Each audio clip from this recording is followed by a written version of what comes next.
Good day, friends. Hope you're doing really well. This is Tracy Brown, and my team and I of non-diet dietitians provide trauma-informed care so that you can feel safer in your own skin. And if you haven't watched the video I did earlier this week, I think it was Tuesday, and I am really just going through all the comments from a post I made this weekend that just very vulnerably, people, you all are willing to share your concerns about what feels so overwhelming these days. And these videos are just maybe to provide some encouragement. I do have some suggestions, so please, if if you're under the care of someone else and you want to talk through if these suggestions are right for you, please do so. But when I make these videos, I do make them for like a general kind of population, and if something really resonates with you and you want to try that out and to see if it's supportive to you, then please do it. So by all means, though, since I don't know you personally, then I would love to be able to give you even more deeper nuances to things, but we do our best here and try to keep things helpful for as many people as possible, as nuanced as possible, as safe as possible as well. So we'll just get started. I thought I would address, there was a couple comments that they weren't exactly the same, but they're in the same thread, so I thought I'd put them together, and it's about the emotions. It is guaranteed. I won't say it's probable, it's guaranteed that when you start this journey, and maybe it's not in the first 2 months, but it's certainly going to be in the, I would say, month 3 onward for probably maybe the rest of our lives, that we are all relearning, we're learning, unlearning, and relearning skills.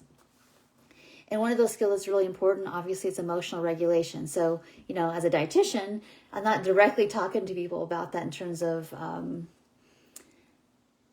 all the things, but I do a lot of education around that we are humans, we have a body container, and when we eat, we get access to unprocessed stuff, which means anything throughout our lifetime from the beginning, basically, until this moment, if there's been something that has honestly been repressed, suppressed, if we have a belief system that we shouldn't be feeling that way, that it's you're wrong and bad, or you're too much, you're not enough, that stuff is going to be under the surface once you start doing something different with your food and your movement.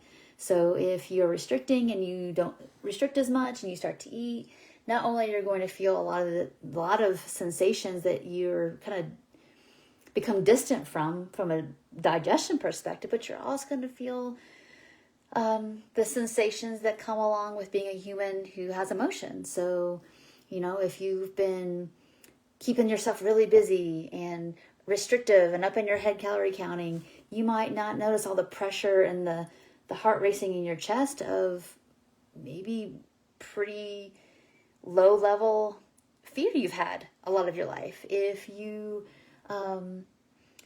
haven't had a lot of good co-regulation to be able to ride the waves of big emotions like anger, rage, sadness, and your main tool has been to reach to move and change your state with food, or change your state with getting rid of your food, or whatever you've been doing, when you don't do that, you're going to feel really internally uncomfortable. And a lot of times that makes us feel like a fish out of water. And that's addressing one of the comments, is like, I feel kind of like I don't know what I'm doing sometimes with life, with my emotions, and it takes time and practice. But step 1 is to be able to start to recognize there's something inside. Something feels off, something feels, I highly recommend, if you're watching this and you don't really know don't know what you're feeling, don't know what to name it, don't even know what category of feelings this goes in, then please there's tons of them free online. You can get a sensations and emotion list and name, like, I'm feeling revved up, I'm feeling buzzy, I'm feeling kind of checked out, I'm feeling kind of spacey, lump in my throat, whatever you're experiencing, and learn how to name it. Now, I wouldn't recommend you stay there too long if you don't have a lot of experience and you don't want to flood yourself and overwhelm yourself, but at least name that there's something happening. And then maybe put it in a box, come back to it later, get with somebody you trust and start to hold some space for that. If we don't hold space, we start to think that something's wrong with us, and we get these big sensations and emotions and don't know what to do with it. something doesn't feel right, or maybe it's appropriate, we just don't know what to do with it. And so I highly recommend that you start to get a list, start to name things, and start to get into some safe containment around that. Those are the two things I would suggest right there. If you're someone who's a little bit further along the process and you've been doing that a while, I would say sometimes that we tend to, those of us who are a little bit like, let's do this, let's get after it. We also tend sometimes to move faster than the slowest parts can go. We want to get this done and over with, and not that we want to bypass it per se, but we don't always recognize that body time moves slower than mental time. And again, we need to have glimmers. We need to have that co-regulation. We need to have things that help buffer some of that so we don't get worn out, honestly, by our emotions and feelings. And sometimes we just don't recognize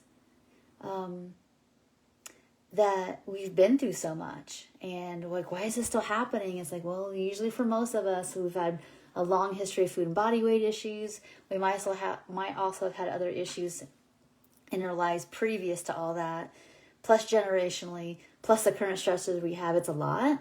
So I think it's important to recognize, to sit back and like take an inventory once a day, once a week. I'm like, okay, what's been happening this week? This, and this. All right, if that wasn't me and I wasn't judging it, when I wasn't wanting to just push through or check out from it, like, what do I say to somebody else? And it's like, that's a lot. You've got these 5 things that are happening this week, plus the other stuff that was already on your plate.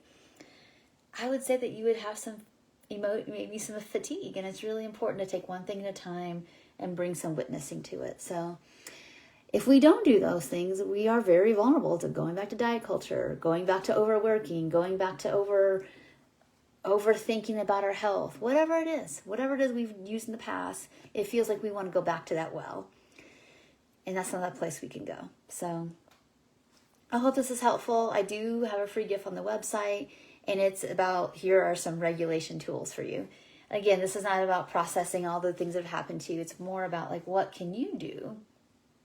What do you have access to? So when you're in between your appointments, so it doesn't hijack your food. You all are working so hard to dismantle diet culture and to make peace with food and give yourself full permission and eat the things you like and slow down and learn from the best you can, depending on your circumstances of wiring here, to understand what your signals are. And maybe you're doing a mix of mechanical eating and body-led eating. Maybe you're doing mostly body-led eating. Maybe you're still at mechanical eating, but you're trying to stay on track with that.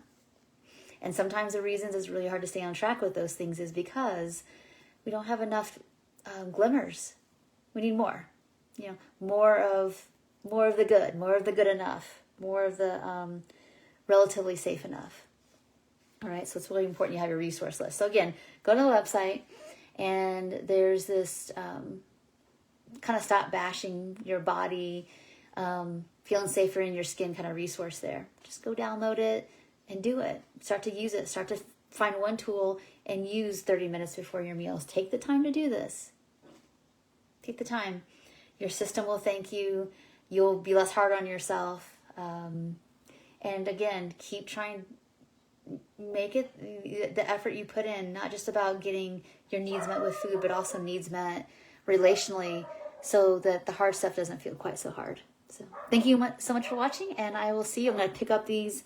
I'm going to try to finish those responses I got last week. I really want to honor the vulnerability, and I just thank you for doing it. And I know it helps. Hope it helps you, and I hope it helps others here in the community. So thank you so much. Bye for now.